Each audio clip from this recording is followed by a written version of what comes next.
6 months after startup, our hopes for manufacturing air inflatables had been deflated, and we had spent our total capital of $26,000. The only possible source of financing was a public sale of stock.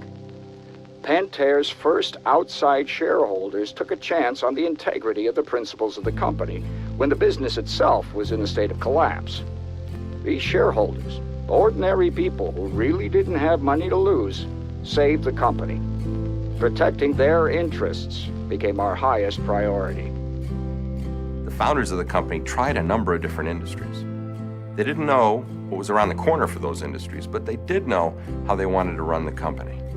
They took that and created a code of business conduct that we know today as Win Right. Those Win Right values, there's 6 of them, are the threads that are woven into the fabric of how we run the company today. Combined with our purpose, these values represent the core of the Pentair we have today and the Pentair we're building for the future. Well, the Code of Business Conduct basically described how Murray and I felt about the business and what we thought the principles were that you had to have in a company to do a good job.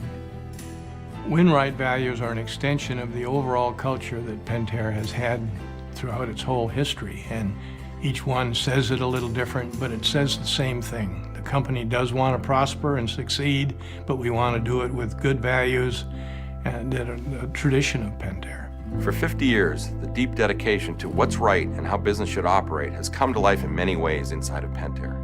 And it's particularly evident in our purpose as we try to improve the quality of people's lives all around the world every day. It starts with an openness and honesty and a directness that people can identify with and know that you're telling them the truth about what you're doing, but also maintaining high standards. Absolute honesty, I would say, was the most important part of it. And I think most people would agree with that because that's where we turned out to be identified as. If you respect people, you're going to come up with a winning team. Innovation comes from the people themselves. If I depended on myself to think up all the new ideas, we wouldn't get very far. So you have to create that atmosphere that ideas will be respected. I used to like to go to various businesses and we'd have meetings and I'd speak to the people about safety and about our culture and the way we did things. And I always felt good at the response I'd get. In 1997, when Winslow Buxton was interviewing me to join Pentair, he talked a lot about the culture, in particular about the code of conduct. And he said, I think we've got the code right. We've got the right values. But, frankly, we're not high performance enough. And that really captured my imagination. So this notion of high performance together with a heart was something that really inspired me and attracted me to come to the Pentair. Why not be part of that? Once I joined the company, we were dedicated to building a company that had high performance with a heart. So we rededicated ourselves to the values, which we call Win Right today. And then we said, how are we going to address the performance side? How are we going to build high performance? And so we began the journey to build great operating practices.